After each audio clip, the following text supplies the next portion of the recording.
असं गमती क्षमतीमध्ये आम्ही गेलो अर्ज भराले आणि अर्ज भरायला आम्ही पैसेच नव्हते. 5,000 रुपये फिक्स तेव्हा अर्ज भरण्यासाठी पैसे लागतो. पहिला विधानसभेचा पैसे नव्हते म्हणजे आम्हाला माहितच नाही ना पैसे भरायला लागते. नमस्कार, DNW पॉडकास्ट मध्ये तुमचं स्वागत आहे. आणि आजच्या गेस्टची ओळख सांगायची गरज नाही. शेतकऱ्यांची कैवारी आणि दिव्यांगांची कैवारी म्हणून ओळखले जाणारे महाराष्ट्रातले व्यक्तिमत्व, अचलपूर विधानसभेचे माजी आमदार आणि तसेच माजी राज्यमंत्री आणि प्रहार जनशक्ती पक्षाचे संस्थापक ओमप्रकाश बच्चूभाऊ कडू आज आपल्यासोबत. नमस्कार. नमस्कार. सुरुवातीपासून सुरू करूयात. एकंदरीत तुम्ही जेव्हा राजकारणाला निवडलं, अतिशय युवा वयामध्येच तुम्ही राजकारण निवडलं, कोणती अशी गोष्ट होती जी तुम्हाला हिट केली राजकारणामध्ये प्रवेश करायचं? असं काही हिटगीट केली नाही, ते अचानक पद्धतीनं समोर आले. मी पहिल्यांदा ग्रामपंचायत निवडणूक लढलो तर तिथे आमचे कडू जे होते ते 40च मतं होते आणि 40 मतं तिथे विधातेचे 250-300 मतं होते. वार्डाचं वोटिंग होतं 400. आता आमची 40 आणि त्यांची 300 मतं, तर आमचे कधी निवडूनच यायचं नाही. 2 कडू उभे राहिले, ते माझ्या घरातले राहिले, बाजूचे कडू उभे राहिले, ते ग्रामपंचायतमध्ये पडले आणि म्हणून तिथं पॅनल विधातेशिवाय याचंच नाही. आणि त्याच्यामुळे विधाते आडनाव, जात एकच पण आडनाव लागलं. जातीचं राजकारण नव्हतं, आडनावाचं राजकारण. एका जातीतले कडू अलग झाले आणि विधाते अलग झाले. म्हणजे राजकारण कसं होतं त्याचं एक चांगलं उदाहरण म्हणजे मी आहे. ते असं आहे का जात जरी एकत्र होती पण आडनाव एकत्र अलग अलग होते, म्हणून जातीचा मुद्दा थोडा बाजूनं गेला आणि आडनावाचा मुद्दा आला. आडनावाच्या मुद्द्यात आम्ही टिकलो नाही आणि ते वारंवार पडत असल्यामुळं मला मोठ्या म्हणजे कार्यकर्त्यांनी आग्रह केला आणि मला काही उभं राहायचं नव्हतं, परंतु माझा अर्ज सूचकानं भरून टाकला आणि मी उभं राहिलो जबरदस्ती आणि मी सगळ्यात जास्त मतं निवडून आलो ग्रामपंचायत. आणि मग आडनावाचं राजकारण थोडीच गेलं, संपलं. आणि जसं मी निवडून आलो तसं सरपंच पदासाठी नेमणूक होती आणि मी अपक्ष असल्यामुळे माझं मत महत्त्वाचं होतं. माझ्या मताशिवाय सरपंच होणार नव्हता. आणि मला जेव्हा आठवतं का एका वार्डातून 3 जण निवडून आले, म्हणजे मी निवडून आलो, 2 विरोधी पार्टीचे निवडून आले. आणि जे माझ्या विरोधात निवडून आले म्हणजे माझ्या पॅनलचे विरोधात, ते सरपंचासाठी समोर आले. आणि सरपंचासाठी जेव्हा समोर आले तेव्हा आडनावावर मागितलेलं मतदान ते जातीवर सरपंच व्हावा असा विषय. म्हणजे ते म्हणे आता बच्चू तू आपण दोघे जण एकमेकाच्या विरोधात लढलो, तूही निवडून आला मी आलो, आता मी सरपंच झालो पाहिजे, आपण आपल्या जातीचा माणूस सरपंच केला पाहिजे. मी त्यांना म्हटलं वाटतात आपण एका जातीचे नव्हतं का, तिथं तर तुम्ही निवडणूक आडनावावर लढली. आणि जशी निवडणूक वरते गेली तशी ते जातीवर आली. आणि मग आमच्या इथं ते गुलाम हुसेन नावाचे शिक्षक होते, ते मुस्लिम होते. तेव्हा अयोध्येचा काळ सुरू होता, नेमकं अयोध्येचं प्रकरण मोठ्या ह्याच्यात गाजत होतं. तेव्हा मी शिवसेनेचा होतो आणि मी गुलाम हुसेनला मत मारायचं ठरलं. पुरं गाव अंगावर आलं. मुसलमान आपल्या गावचा आतापर्यंत सरपंच झाला नाही, मुसलमानले सरपंच करू नका. म्हटलं बा आपला मुसलमान आणि हिंदू याच्यापेक्षा त्याचं काम कसं आहे, त्याची प्रामाणिकता काय आहे, त्याचे विचार काय हे फार महत्त्वाचे आहे. आणि म्हणून आपण त्या ग्रामपंचायतमध्ये काम करणारा आणि किमान नाही काही केलं तर ते ग्रामपंचायत करप्शन करणार नाही असं माणूस निवडून दिलं.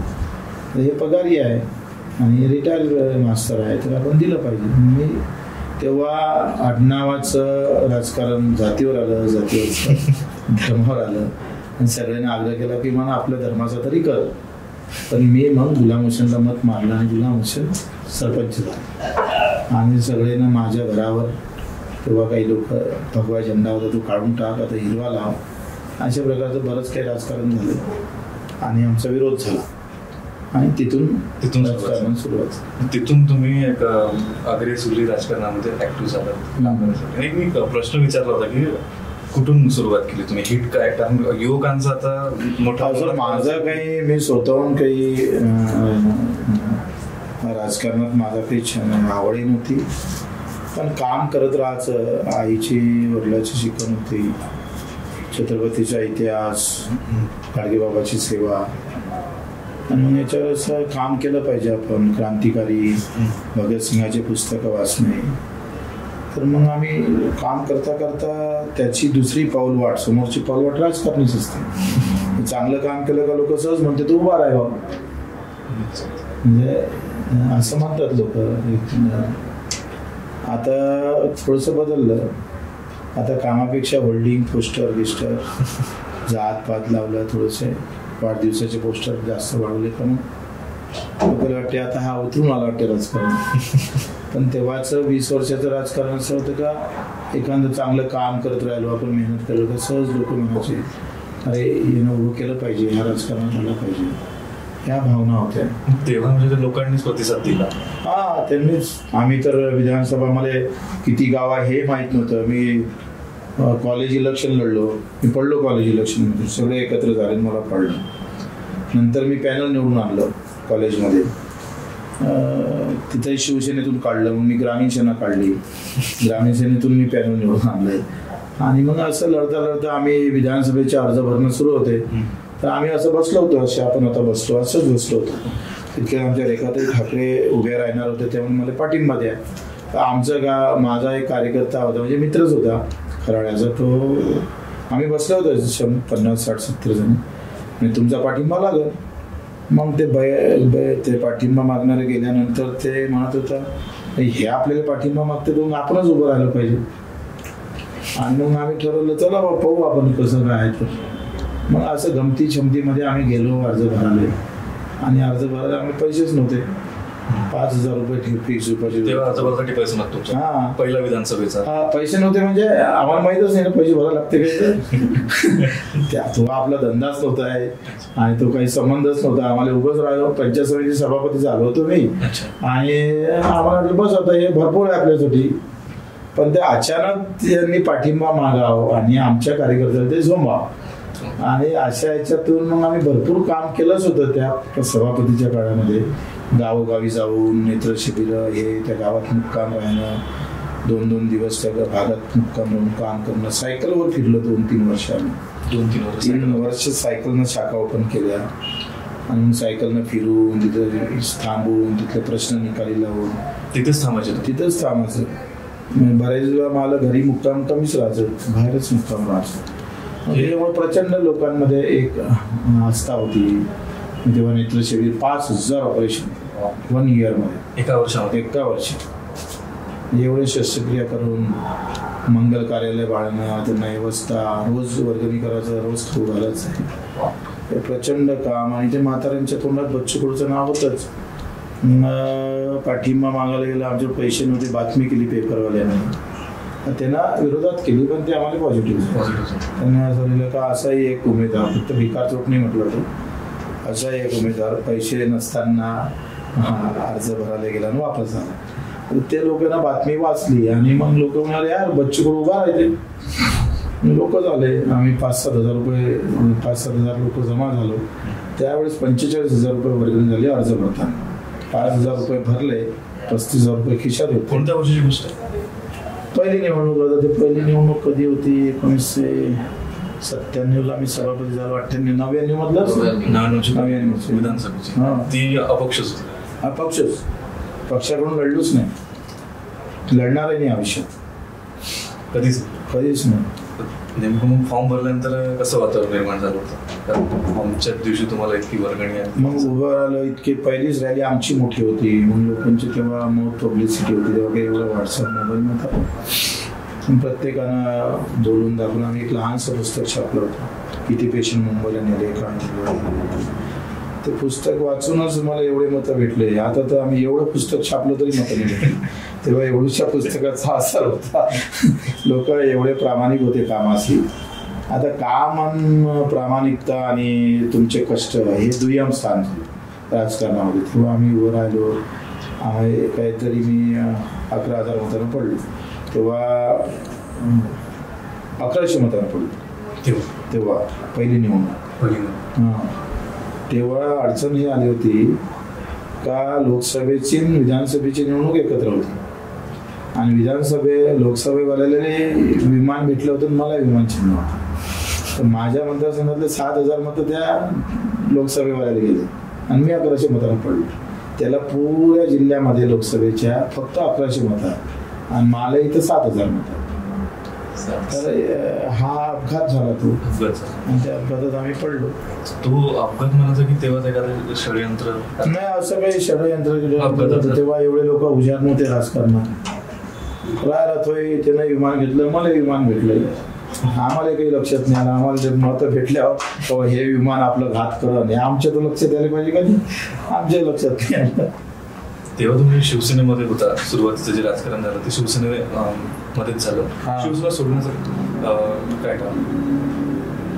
कारण शिवसेनेमध्ये आम्ही सभापती झालो. सभापती झाल्यानंतर तिथल्या BDOनं काय केलं का, जेव्हा शौचालय स्कीम होती 5,000 भेटायचे शौचालय बांधासाठी, 5,000 होते. तर ते 5,000 विटा सिमेंटचं बांधकाम करायचं होतं. म्हणजे विटा घ्यायचं, सिमेंट घेऊन भिंत बांधायची, असं ते इस्टिमेट होतं. पण त्या BDOनं ते टीन पत्राचं मागणी, विटा वापरल्याच नाही, सिमेंटही वापरले नाही, टीनं आणून दिले, टाकून दिले लोकांचे. आता ते काही दिवसानं काय झालं, ते शौचालय खालून सडले, टिनाचं म्हणजे पत्र्याचे होते ना ते. तर नेमकं जे दिसायला नाही पाहिजे तोच भाग लोकांचा दिसत नाही. वरचं चांगलं होतं, खालून सडलं होतं. तर ते लोक बॉम्ब शिव्या घालायचे, कोण आणलं का आणलं. तेव्हा विनायकराव दादा कुर्टे हे पालकमंत्री होते. आम्ही तक्रार केली, मी सभापती होतो, आणि मी सगळं करप्शन बाहेर काढलं. किती शौचालयाचे बांधले केले, ते 2-3 कोटीचं नुकसान करप्शन होतं त्यावेळेस, मोठं त्यावेळेस 2-3 त्यावेळेस. आणि शौचालय म्हणजे आलेली योजना सगळे खाऊन टाकली होती. तेव्हा अण्णा डांगे कृषी ग्रामविकास मंत्री होते, आणि मी शिवसेनेचं सभापती होतो. शिवसेनेचे भाजपचे आमदार होते, तेच पालकमंत्री होते, आणि भाजपचंच ग्रामविकास म्हणजे आमची युतीतच होते. आणि मग मी मनोहर जोशीला भेटलो, अण्णासाहेब डांगेला भेटलो, बाबा हे करप्शन झालेलं आहे, किंवा त्या गरीबाचे शौचालय बांधून द्या. कारण ते एका जणाच्या म्हाताऱ्याला लागलं होतं, ते पडून ते जखमी झाले होते. तर ते काही ऐकलंच नाही कोण, आणि उलट मला ग्रामविकास मंत्र्यांनी हाकलून दिलं, आणि तो असे प्रश्न इथे घेऊन येत असते. आणि म्हणून आमचे वाद झाले. मी बोलता बोललो की बाबा याच्यात विनायकराव कुर्टेंचा हात आहे, अण्णा डांगे साहेबांना याच्यात करप्शन केलेलं आहे, असं काही बोललो त्यावेळेस. आणि ते ब्रेकिंग झालं. ब्रेकिंग झाल्यावर मग माझ्या विरोधात उलटं झालं. प्रहार पिक्चर पाहिला का तू नाना पाटेकरचा, तो पाहून घे. त्याच्यामध्ये काय दाखवतोय का, नाना पाटेकर एका गल्लीत वसूल करतात, काही गुंड लोक पैसे वसूल करतात ना ते दुकानदार वगैरे, हप्ता. तर तो नाना पाटेकर आडवा येतो त्या पिक्चरमध्ये, कोणी हप्ता वसूल नाही करायचा, आणि तो त्या गुंड्याला पिटतं. आणि हे जेव्हा लोकांना माहित होतं तर लोक त्या नाना पाटेकरला कुठे मारतात, तू क्यों लढ रहा है हमारे, कारण तू आज आहे कल नाही रहेगा. आणि नाना पाटेकरलाच पळवून लावतो लोक, गुंड्याला मारतो. तसं आमच्या पिकं आम्ही भ्रष्टाचार काढल्यामुळे लोकांनाच माझ्यावर मोर्चा काढला. तेव्हापासून मग शिवसेना सुटली, आणि मग काहीच काम करत नाही. म्हणून मी मनोहर जोशी सांगितलं का तुम्ही जर महिन्याभरात जर कारवाई केली नाही तर मी शिवसेनेचा राजीनामा दिला. आणि मी राजीनामा दिला. कारवाई झाली नाही, करप्शन झालं नाही, त्या अधिकाऱ्यावर कारवाई झाली नाही, उलट माझ्यावर गुन्हे दाखल झाले. आणि मग शिवसेना असे म्हणायची तेव्हा का आम्ही 80% समाजसेवा करतो, 20% राजकारण करतो. आमचा मंत्री बाळासाहेब असे म्हणायचे खाली मंत्रालयापर्यंत खाली उतरून लोकांच्या समस्या घेईल. ते काही दिसलंच नाही. बाळासाहेबांच्या मनात होतं, पण मंत्र्यांना ते काही कधी केलंच नाही. आणि मग ते राजीनामा दिला. मग आम्ही प्रहार संघटना काढली, नाना पाटेकरचा पिक्चर. नाना पाटेकर आवडीचा हिरो, हा तेव्हा नेमका प्रहार निघाला होता वाटतं. म्हणजे चांगलं नाव आहे प्रहार, तेच नाव ठेवलं. म्हणजे तेच नाव त्या पिक्चरवरती पिक्चरवरून सर्वच गोष्टी होतात. तुम्ही 300हून अधिक केसेस आपल्या अंगावरती घेतल्या असं ऐकलंय, आणि 100हून अधिक रक्तदान. ही ऊर्जा येत कुठून असते? लोकांमध्ये राहिलं तर ऊर्जा येतं. इतिहास महाराष्ट्राचा, देशाचा इतिहास हा संघर्षाचाच आहे. इथे क्रांती काही अदानी अंबानीनं टाटानं केली नाही, उद्योगातही क्रांती झाली नाही. त्यांनी सगळे आपापली व्यवस्था केली. जे जे काही दुःखी होते, ते एकटे होते, संघर्ष केला, त्यांनीच क्रांती देशात केली. त्याच्यामुळं एकंदरीत आपला इतिहासच हा संघर्षमय आहे, आणि त्याच्यामुळं त्याच्यातून ऊर्जा भेटते. आणि लोकांच्या समस्या सगळ्यात मोठ्या, ऊर्जेचा स्रोत हे काही श्रीमंताच्या घरी नाही आहे. ऊर्जा ही गरिबांच्याच घरी भेटते. त्यांच्या दुःखातून ऊर्जा निर्माण होते, त्यांच्या समस्यातून दुःख ऊर्जा निर्माण होते. आणि आता त्या ऊर्जा निर्माण होत नाही. आता तिथं खाण्याचा, गरीबाला खाण्याचा, याचे पैसे कसं खाईन, त्याचे कसे पैसे खाणार, म्हणजे ऊर्जा भेटायच्या ऐवजी ते भक्षक म्हणून जातात तिथे. तर ही मोठी शोकांकित आहे. म्हणजे लोकांमध्ये घुसल्यानंतर राहिल्यानंतर तिथले काही कसे राहतात, कसे जगतात, कशा पद्धतीचे त्यांचे प्रश्न आहे, त्यावरून आम्हाला कळत गेलं. आम्ही त्याच्यात रोष व्यक्त करत गेलो. तुम्ही आमदार असताना म्हणजे विधानसभेच्या प्रत्येक गावाला एक भेट दिली, तिथे एक मुक्काम ठोकला, एक आम्ही किस्सा ऐकली तुमच्या, ते लोकांच्या समस्या तुम्ही जाणून घ्यायचे. ते असं होतं, मी आमदार झाल्यानंतर 10 वर्ष म्हणजे काहीतरी 5-7 महिन्यानंतर मी तहसीलमध्ये गेलो. आणि तहसीलमध्ये एका म्हातारीचं राशन कार्डावरचं नाव कमी करायचं होतं, पोराचं. पोरगा पुण्याला होता आणि ती बसली सकाळी 11 वाजता बसून उपाशी. 4 वाजता मी गेलो तहसीलमध्ये. तिचं काम झालं नव्हतं, त्या कार्डावरचं नाव कमी करायचं. म्हणजे एवढे सगळे अधिकारी आहे आणि एका म्हातारीचं काम, एक लहानसं काम होत नाही. आणि तहसीलदाराला झापलं, म्हणजे असं कसं काय झालं नाही, कशी काय 11 वाजतापासून बसली राहिली, का काम केलं नसतं, मी करतो असं. म्हणजे एकाचा विषय नाही आहे, हे तर उदाहरण झालं ना एक उदाहरण. आणि मी तेव्हा नाईक पिक्चर पाहिला होता, 1 दिवसाचा मुख्यमंत्री अनिल कपूरचा. हॅलो पिक्चर पाहा, तहसीलदाराला विचारलं, ते पिक्चर पाहिला होता का तुम्ही? नाही पाहिलं. पाहून घेऊ. हा म्हणते त्याच्यामध्ये जसा स्टाईल आहे on the spot decision, on the spot. म्हणून आम्ही सगळे मिटिंगा घेतल्या आणि पिक्चरपेक्षा जास्त काम केलं आम्ही. हे सगळे कार्यालय, दप्तर असेल, तुझ्या गावात जर जिल्हा परिषद शाळा असेल तर जन्म मृत्यूचे टीसी सगळे दाखले घेतले, ते दप्तर घेऊन आम्ही गावात जायचो आणि तिथं मागलं तिथंच भेटायचं. म्हणजे एकूण अर्ज करायचा, लिहिणारा असेल, तिथे शिक्का मारणारा असेल, झेरॉक्स काढणारा असेल, तिकडून आलं का तलाट्याची सही, ग्रामसेवकाची सही, इकडे नायब तहसीलदार सही आणि मग इकडे ते संजय गांधी समितीची सही. असं झालं का इथं माझ्या हाती ते मंजूर व्हायचं. ते म्हणतात ना घंटो का काम मिनिटो. असं करून आम्ही 55,000 तक्रारीचा निपटारा केला होता 8 दिवसात. आणि तो विक्रम होता देशातला. आणि 35,000 जातीचे दाखले घरपोच, एकाही जणाला तालुक्यावर येऊ दिलं नाही. गावातच लॅमिनेशन करून त्याला कोटिंग करून वगैरे जातीचा दाखला फक्त 100 रुपये खर्च करून झाला. असं आजपर्यंत देशामध्ये असा कोणताच आमदार झाला ज्यांनी त्या प्रकारचं नाही. हा कसं आहे, कायदा आहे पण कायद्याची कृतीतून अंमलबजावणी झाल्याशिवाय त्या कायद्याचं महत्त्व येत नाही. कायदे तर खूप चांगले आहेत पण त्याची अंमलबजावणी होत नाही, म्हणून प्रॉब्लेम आहे देशात. तो पक्ष आणि जात पाहतं, धर्म पाहतं. तुमचा जो प्रवास आहे राजकीय कारकीर्द राहिले खरंच कौतुकास्पद आहे आतापर्यंतची.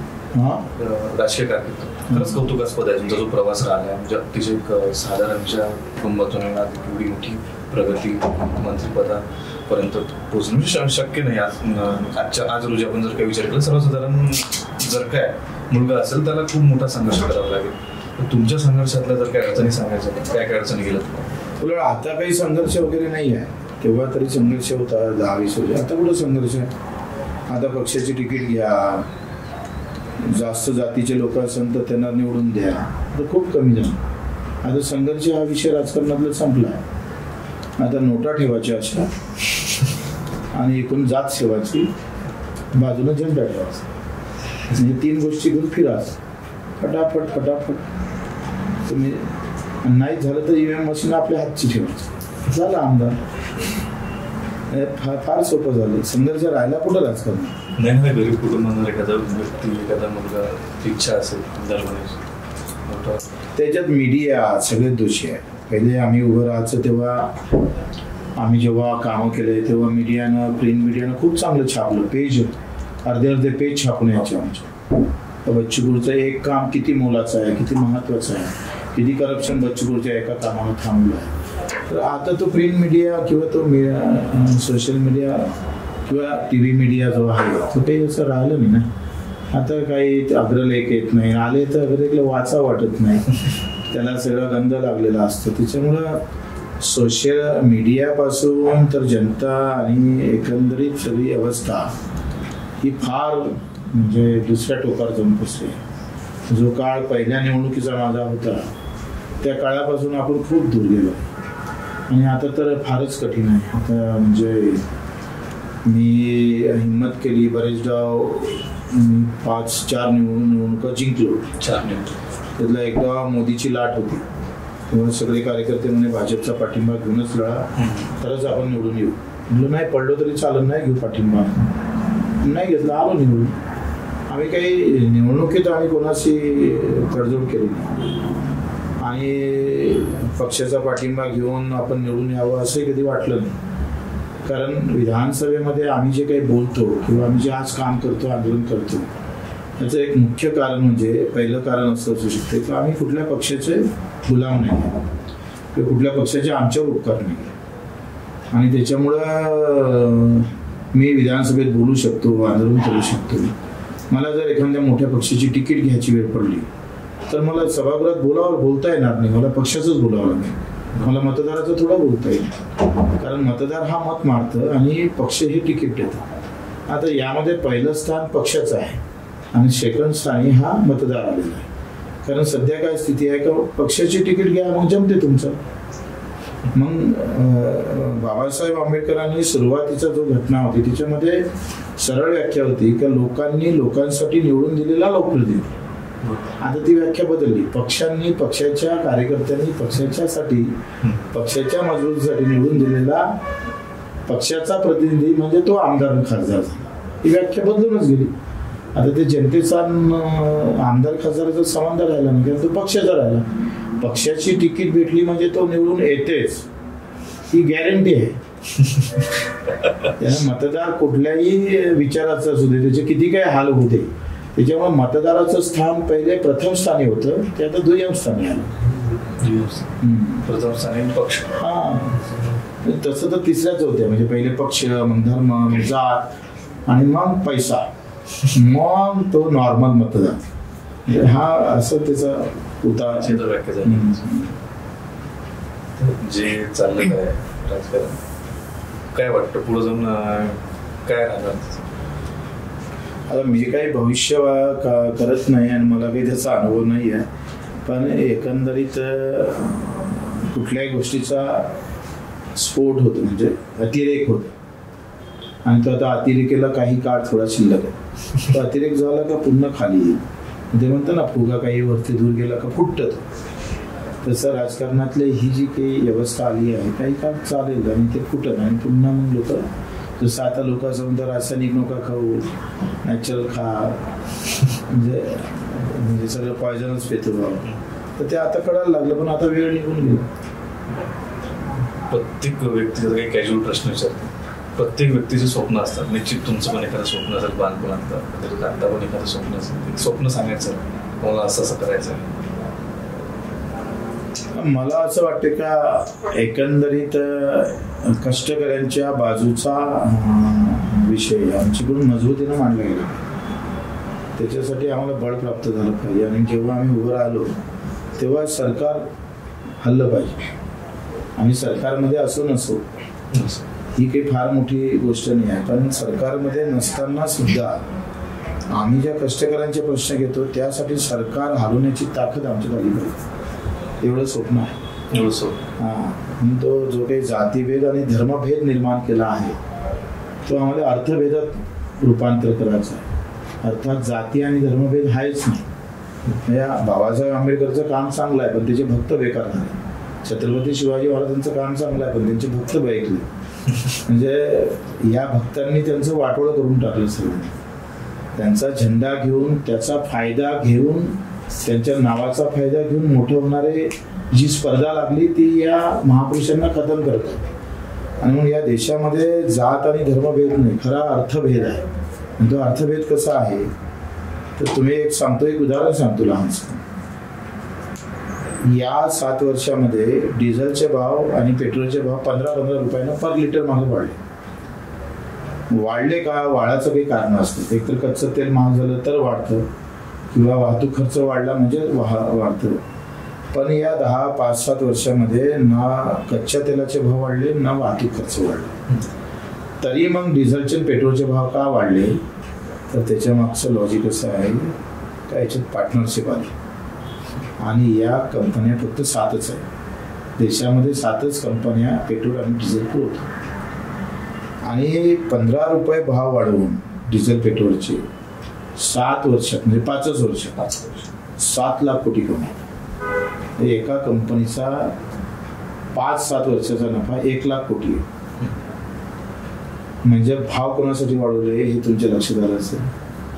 दुसरं, केंद्राच्या बजेटमध्ये 40 लाख करोडचं कर प्राप्त झालं. 40 लाख कोटी आणि 7 लाख कोटी कंपनी लागली. म्हणजे पैसे सामान्य माणसाच्या खिशातून गेले आणि व्यवस्था मात्र उद्योगपत्यांची झाली, व्यवस्था नेत्यांची झाली. पैसे कोण भरले तर आम्ही भरले. आजही खऱ्या मुद्द्यावर आमचं दुर्लक्ष आहे. गरिबाचं शिक्षण वेगळं झालं, श्रीमंताचं शिक्षण वेगळं झालं. पहिले जातीच्या नावावर शिक्षण भेटत नव्हतं, आता पैसे नाही म्हणून चांगलं शिक्षण भेटत. परिस्थिती वही है, लेकिन पैसा बहुत मजबूती से सामने आ रहा है. जसं आरोग्यामध्ये श्रीमंताचे उपचार वेगळे, गरिबाचे उपचार वेगळे झाले. श्रमोद्धी ही श्रीमंताचा रस्ता झाला आणि श्रमोद्धीच्या बाजूचा खालचा रस्ता हा गरिबाचा झाला. श्रमोद्धीनं जायचं असेल तर 2000 रुपये भरावे आणि पैसे नसेल तर खालच्या खड्ड्याच्या रस्त्यातून तुम्हाला प्रवास करावा लागतो. असा अर्थभेद आहे, हा अर्थभेद आहे. आणि या अर्थभेदामध्ये एका जातीचा एका धर्माचं मरण नाही आहे, सगळ्यांचंच मरण आहे. आणि म्हणून ती लढाई जे छत्रपतीनं बाबासाहेबांनी लढली, ती लढाई पुन्हा लढण्याची गरज आहे. ती जाती धर्माच्या नावाची नाही तर ते अर्थभेदाची. आता शेतकरी शेतमजूर हा अस्पृश्य झाला, तो शूद्र झाला आता. कारण त्याला भेटणारी वागणूक, मजूर असन, कामगार असन किंवा शेतकरी असन, याचा पाहण्याचा दृष्टिकोन सरकारचा बदललेला आहे. अशा सगळ्या अवस्थेमध्ये एकूण बजेटच्या 50 लाख कोटीच्या केंद्राच्या बजेटमध्ये शेतकऱ्यासाठी फक्त 1 लाख कोटी ठेवले. आणि संख्या मजुराची शेतकऱ्याची जर पाहिलं तर मजुरासाठी पैसेच ठेवले नाही, पण शेतकऱ्यासाठी फक्त 1 लाख कोटी ठेवले. म्हणजे 0.22% ही अवस्था आहे. संख्या जास्त असते. शेतकरी कामाला असलेला आहे.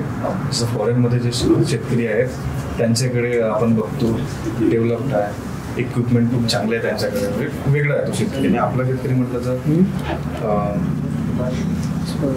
हाडमास एक झालेलं, पूर्ण चेहऱ्यावरती टॅनिंग आलेली, त्वचा पूर्ण जळलेली, अशा प्रकारचा आपला शेतकरी असतो. म्हणजे कष्टकरी असतो. काय सांगाल, म्हणजे शेतकऱ्याला जर काय समृद्ध करायचं असेल आपल्या देशाच्या, तुमच्या मते काय योग्य निर्णय? तुम्ही आता तिकडे चंद्रपूरचे आहे म्हणून धानाचे भाव आणि धानाचे जाहीर झालेले भाव आणि शिफारस केलेले भाव याच्यामध्ये 2000चं अंतर. जाहीर झालेले भाव आणि राज्य सरकारने शिफारस केलेले भाव पर क्विंटल भाव 2000चा फरक आहे. एका एकरामध्ये 6-7 क्विंटल धान होत असेल कदाचित, मला माहीत नाही. 6-7 क्विंटल, 7 दोन्ही 14,000चं नुकसान एका एकर शेतकऱ्याचं आहे. सोयाबीनचं तुम्हाला सांगतोय का, सोयाबीनचं इन ॲव्हरेज एकरी 6 क्विंटलचं आहे, जास्तीत जास्त 10पर्यंत. 6 क्विंटलला यावर्षी 3,500 ते 4,000 रुपये भाव.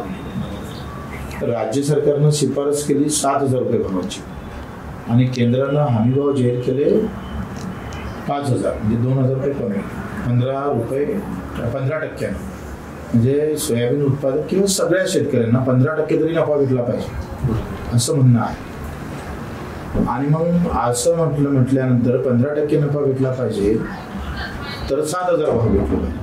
7,000 ते 5,000 भेटले म्हणजे 15% नफा सोडा, 10% नुकसान आहे, बरोबर आहे.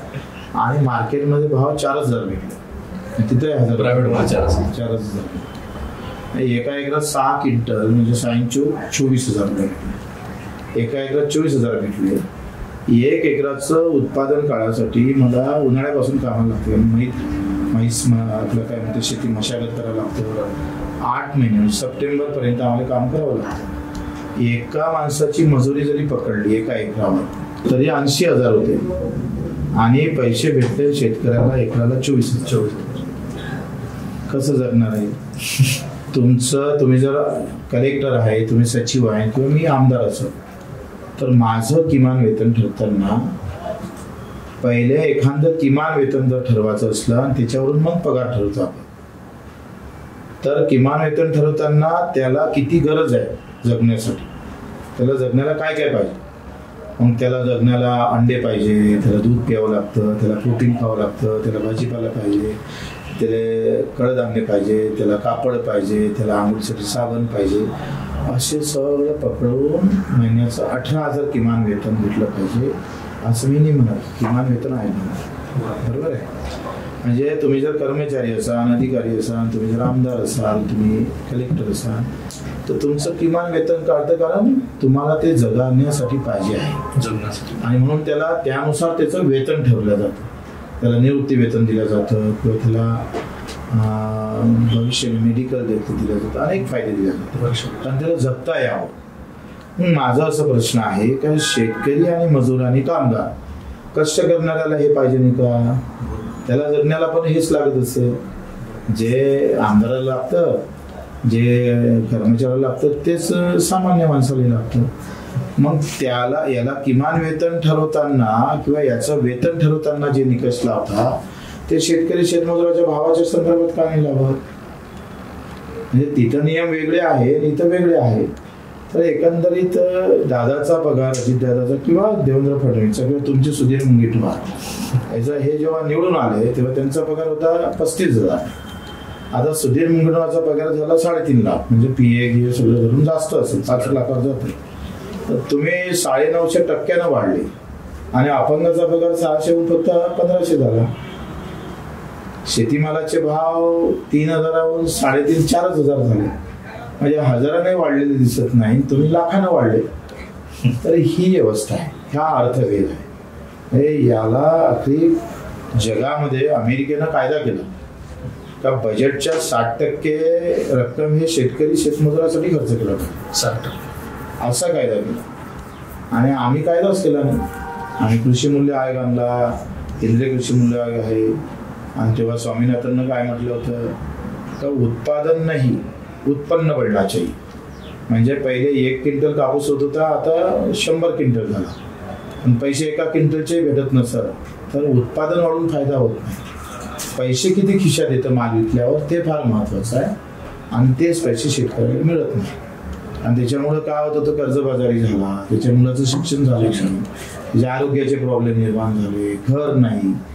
कुठलं काम चांगलं आहे मला सांगा? एक तरी जगाच्या 500 विद्यापीठामध्ये आमच्या देशातलं एकही विद्यापीठ बसत नाही.